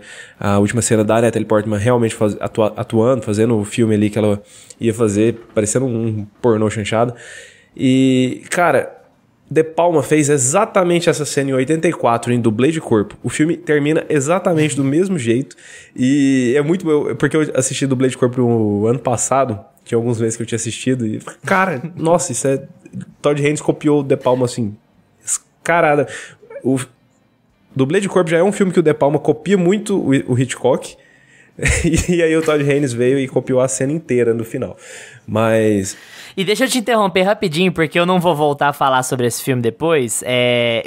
Eu não pode deixar esse filme passar sem falar de Persona do Bergman, porque assim, ele é muito focado em parecer Persona do Bergman em vários momentos, assim. E isso é um baita de um elogio, é uma puta de uma referência pra você ter Persona como uma referência do seu filme.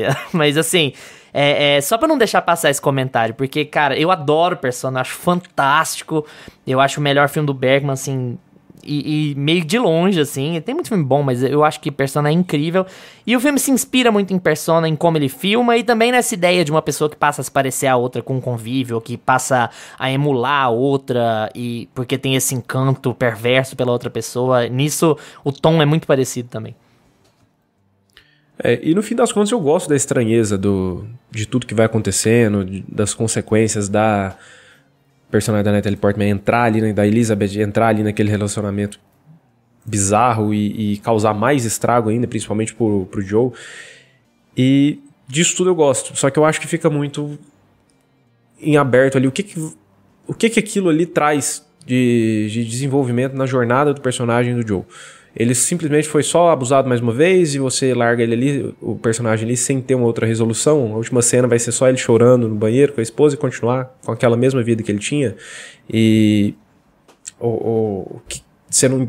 Beleza, você não descobrir detalhes de coisas que os outros personagens foram falando, né, sobre a Grace. Um filho chega e fala uma teoria da conspiração mirabolante lá, que você não sabe se ele inventou, se é verdade. E, enfim, isso ficar em aberto, eu gosto. O que eu não gosto é os personagens... A Elizabeth simplesmente chega, causa o estrago dela. A gente vai vendo o quão aquele relacionamento já é bizarro, o quão a personagem da Grace já é uma personagem maquiavélica, manipuladora. E você simplesmente abandona aquilo lá depois. Você termina o filme fazendo uma crítica sobre o que a Elizabeth quis fazer ali, né, que também era outra personagem manipuladora, mas você deixa o personagem do Joe ali as traças, você simplesmente deixa eles, beleza, eles vão continuar a vida deles. Eu sinto que faltou um desenvolvimento final ali para aquele relacionamento e consequências do que a personagem da Elizabeth causou ali. É isso que eu sinto que falta no filme. Eu acho o filme muito bom, eu acho que as atuações carregam o filme. O Todd Haynes faz uma coisa com a trilha sonora também, que é um filme de cotidiano, as coisas estão acontecendo dentro da casa, você tá vendo ali a vida de subúrbio deles e de repente alguém abre a geladeira e tem uma trilha de suspense, assim, que vem aparecendo, e eu adoro isso que ele faz no filme. Isso vai te despertando uma curiosidade, assim, no filme, né? Você fala, peraí, alguma coisa tem de errado que vai acontecer. Mas no fim das contas, eu gosto de como todos os personagens são abordados, assim, mas eu acho que falta esse encerramento, principalmente pro casal bizarro principal ali. Gusta, complementa aí com o que você quiser complementar sobre tudo que a gente discutiu aqui em May December e já fala também, pra gente já emendar com o final, se você acha que esse filme é um forte concorrente a roteiro original ou se ele é o último dos 5, assim, ou tá entre os últimos dos 5 pra talvez levar. Essa impressão, eu acho que vai muito o que o Lucas tá falando, essa impressão de corte, é muito daquilo que eu tava falando sobre o filme ser sufocante e o filme ser sobre você aceitar uma verdade que dói muito. A verdade de que o Luiz também falou, né? A verdade de que os true crimes, eles acabam com a gente, eles acabam com a forma com que a gente vê a realidade, a forma com que a gente se interessa por essas histórias é muito problemática, porque a gente é muito voyeurístico, é muito uma sensação de prazer, a tripa egóica ali, né, que o Luiz falou, é muito isso, é você se debruçar sobre uma história bizarra sem um objetivo plausível para aquilo, né, de resolução, de libertação de alguma pessoa, sabe? Não, você só tá ali assistindo de uma forma voyeurística. Então, esse é o ponto, e esse engasgo que fica no final de não tem paz pro personagem do garoto, né, que hoje é um homem, porque não tem, a gente não vai ver esse respiro. Ele não tem essa sensação de paz. Esse tipo de situação não tem desfecho. Então conta muito a favor dele a situação da história. Inclusive esse termo história é muito legal, porque tem determinado momento que a gente tá lá com a Elizabeth e ela fala assim, mas a sua história é muito triste mesmo, alguma coisa assim. Ela fala, mas a sua história é isso aí, é interessantíssima. Aí ele olha pra ela, oi, garota, eu acabei aqui de me abrir pra você, a gente acabou de transar e você tá me chamando a minha vida de história? Tipo, você tá na frente de uma pessoa e você só tem a sua preocupação em conhecer o mundo e desbravar o mundo como atriz, e a forma com que ela fala sobre a atuação também conta muito a favor desse voyeurismo, né? Porque ela tá ali pra ganhar substância para fazer o papel dela bem. É tudo para ela. Ela não tem nada a oferecer para aquele casal. Ela não tem uma resolução, ela não tem uma proposta. Ela fica sugando, né, aquele casal até a última gota, até onde ela pode tirar mais e mais e mais. E aí a gente tem esse encerramento abrupto, que é tipo a Julianne Moore chegando assim, bem seca, aquela luz ofuscante na tela, quase um anjinho assim pra gente, e fala assim, olha, minha filha, você não entra aqui mais, eu te permiti entrar até aqui e eu que mando, e você vai ficar com essa situação de engasgo, né? Esse sentimento de engasgo, que é o que o filme quer provocar. Então, eu acho que é bem por aí, assim, apesar da gente discordar, hoje a gente tá muito amigo, né? Apesar da gente discordar, a gente tá tudo bem, tem dia que eu quero voar na cara de alguém aqui. Mas hoje eu tô tranquilo, tá? Eu acho que é porque hoje eu sou o diplomata, né, da vez. E sobre a indicação, eu acho que não tem pra esse roteiro eu não acho o melhor roteiro. Eu acho que ele é um roteiro bem escrito, as situações são bem... elas são bem concatenadas, eu acho que ela tem... O filme realmente cresce, e o incômodo do Lucas do final também é um pouco disso, porque o filme cresce, e corte lacaniano. Aquela coisa assim, tipo, você não vai mais acompanhar essa história, porque agora você vai ter que refletir sobre ela, sabe? É um pouco isso. Então, é isso, assim, é um filme que cresce muito, é um filme que evolui muito, mas ao mesmo tempo ele também não é tão inventivo, assim. É um roteiro que ele não é tão...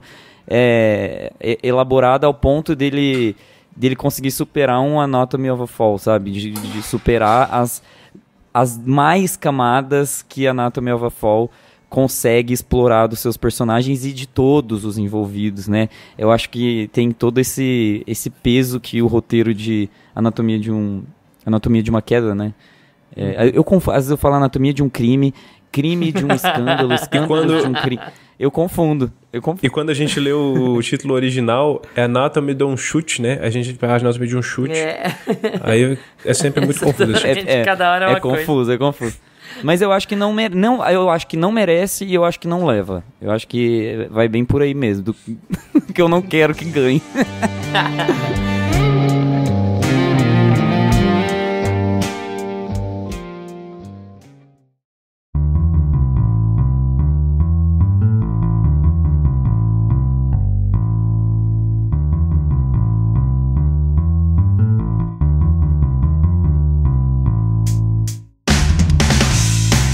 A gente anunciou uns dias atrás que a gente ia voltar com as indicações. Esse episódio, por motivos claros de aperto de horário, aperto de edição, a gente não vai fazer a lista de indicações, mas a gente pretende voltar sim com o Pra Assistir de Pantufas toda semana, viu? Gente, tivemos um ótimo dia aqui hoje, né? 2 filmes ótimos, Lucas, fanzaço do Charles Melton. Muito obrigado pela participação de vocês. Se vocês quiserem estender a conversa com a gente lá no Instagram, no Twitter, @meiapantufa, a gente responde tudo que aparece por lá. O Twitter anda meio parado pra gente, né? A gente tem que... Toda hora a gente fala assim, a gente tem que comunicar no Twitter, a gente tem que comunicar melhor no Twitter, que essa é a rede, mas... a coisa da falta do tempo e da falta do contato fica difícil, né? Mas enfim, se conversar com a gente lá, a gente responde por lá, a gente responde pelo Instagram também. Semana que vem a gente tá de volta com mais episódio pra vocês. Tchau, Gusta. Tchau. Tchau, Lucas. Tchau, galera. Lembre-se de seguir a gente no seu agregador de podcasts favorito, Spotify, Deezer, Apple for Podcasts, Amazon Music. Os episódios estão disponíveis também no YouTube, somente áudio, não vídeo, assim como você ouve nos outros agregadores, mas se você curtir ouvir por lá, tá tudo lá já também. Até terça que vem. Tchau! Este podcast tem locuções de Lucas Meleiro e Carla Ribeiro e edição de Luiz Leal.